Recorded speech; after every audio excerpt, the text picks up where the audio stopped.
Let's unleash the beasts, shall we?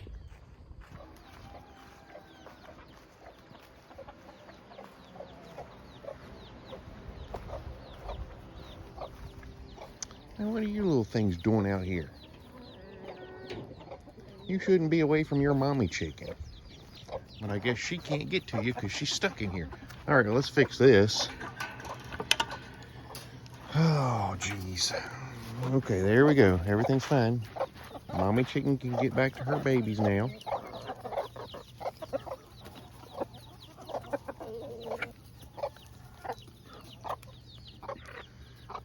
There we go. Everybody's in harmony now. So one of my subscribers just recently asked me the question, do I have any videos showing the chores that I do to take care of my chickens and how long it takes? I think I might have made one a long time ago, but it's probably time for an update since I've changed a few things, I'm sure. The other part of that question is, do you have any odd or improvised tools that you use to care for your chickens? Ones that aren't necessarily sold as being for chicken supplies. Well, I think most farmers get pretty creative in making their own tools or repurposing things to use around the farm. And we definitely do that here on the Pretend Farm.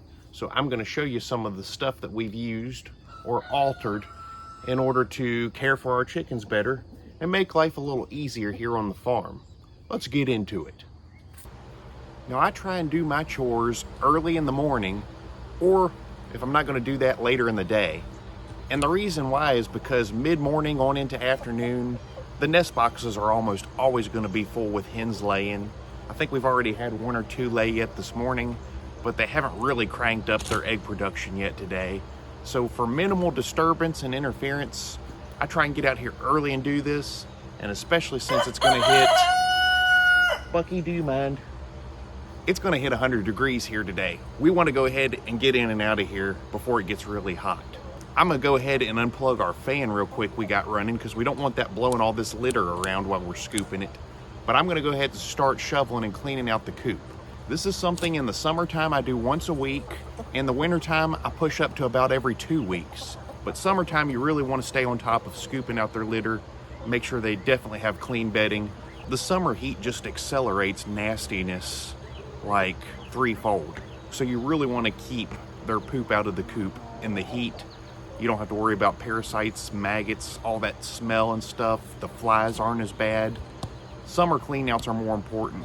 So once a week, I'm going to get up in here, usually either on Friday or Saturday. Let me show you what all's involved in that.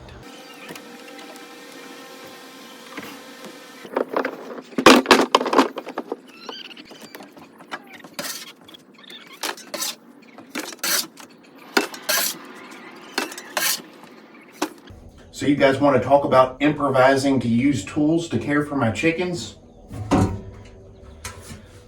This is a Pittsburgh Harbor Freight Special snow shovel.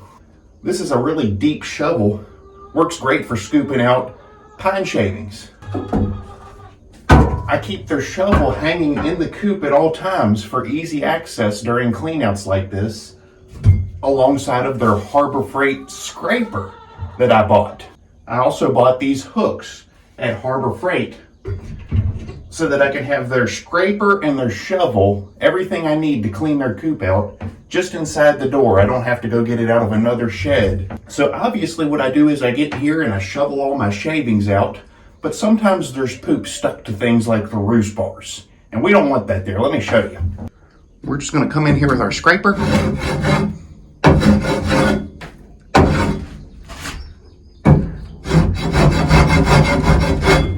That scraper works great for getting the stuck poop off the roost bars and stuff. I shovel everything out with my shovel. One of my subscribers was asking me what kind of fan I use for my coop. We don't normally have this in here, but it's a heat wave right now here in Virginia. It's gonna get up to 100 degrees today. Most of my chickens are heritage breeds. They're very cold tolerant breeds. They don't do so well in the heat. So I have put this out here to help them survive the triple digit temperatures. This thing doesn't even have a name brand on it, but I think it came from either Lowe's or Walmart.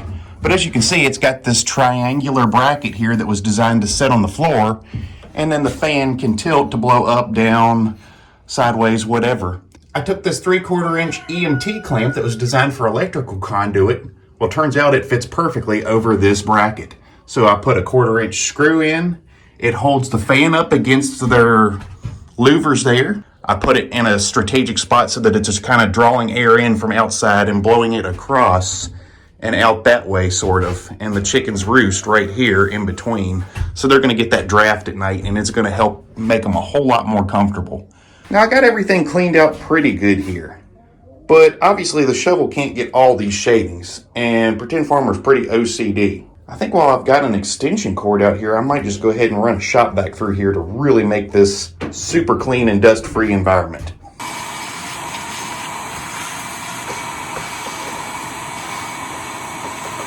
Now that's what a clean coop should look like. We're not going to get down and wax the floor or anything. I have cleaned basically everything out of the coop that I can possibly clean and scrape, and it is as clean as it's going to get. I know that there's no piles of dust left behind with mites in them. I know that there's no big piles of shavings that have mouse nests in them.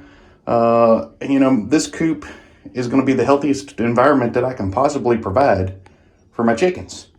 And I'm not saying you got to run a vacuum cleaner in your coop like I just did every time you clean it.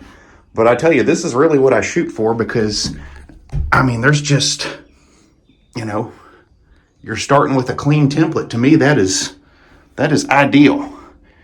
$7, bag of pine shavings. Let's throw down some fresh bedding for them.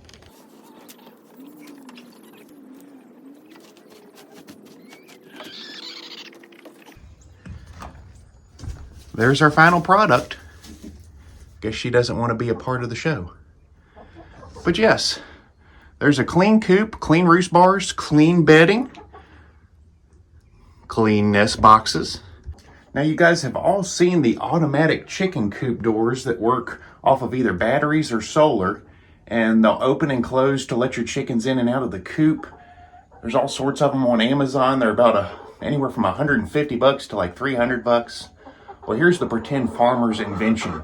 It's a piece of plywood on some string, and it runs through pulleys outside here, down the side of the coop to right there.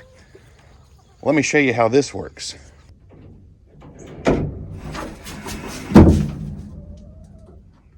Almost got you, didn't I? All that's done by pulling this cord out here outside of the coop. I don't have to go in and open up anything. Pretty cool, isn't it? That's my own invention that I created. We also use a lot of bungee straps here on the Pretend Farm. At nighttime when I shut the door to the run, I just hook this bungee strap through the door. I want to open it. Just unhook these, swing it open. Now they do have an actual latch on their real secure run door that holds the door super sturdy tight, because I know what you're thinking. Well, a raccoon could easily open that. And you're right, it's not super secure, but it's one extra layer of protection. This door is mainly to hold the chickens in their extended run area during the daytime if I don't want them free ranging out in the yard. For the most part, I bungee it open during the day because they like to roam free. Well, that's really about it as far as chores go. I clean their coop out once a week in the summer, about once every 2 weeks in the winter, just like you saw there. I don't always vacuum it, but that's how I clean the coop. That process takes about 30 minutes. Aside from that, they have food and water. Their water silo is still good. Their food silo is still good. These get filled about once a week, and I just make sure to check on them every day to make sure, especially the water, one of the nipples doesn't stick and let all the water drain out or something crazy like that, to where the chickens would not have any water. But as long as I can open it and see water in there, I know they're drinking from it. Their food, as long as I see a food level, I know they're not going hungry. Now right now they're not using these a ton just because I have water and food setting on the ground. You say, well, Pretend Farmer, why did you get the feed silos if you're going to set your food on the ground? Because we got the babies, and the babies cannot reach these nipples or those feed ports yet. For the most part, all of our bigger birds are partaking in the chick starter feed with the little birds, and I have yet to figure out a way to stop that.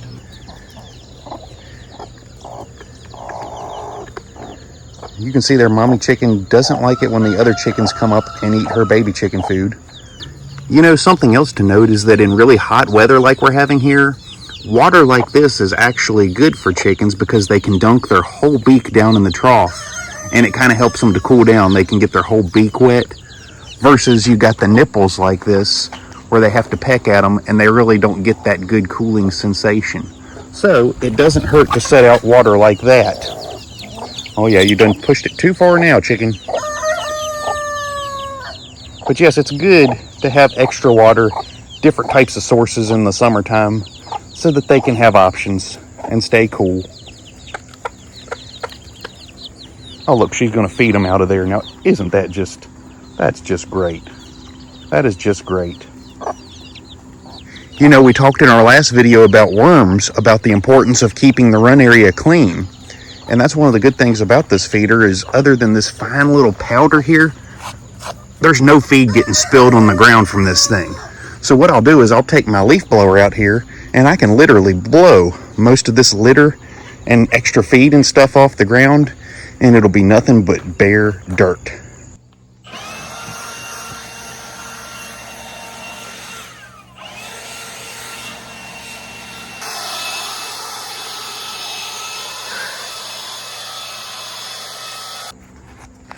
There we go. That is good clean ground. Most of their droppings, they dry up, they get hard, it blows them right off. That's something I do every couple weeks.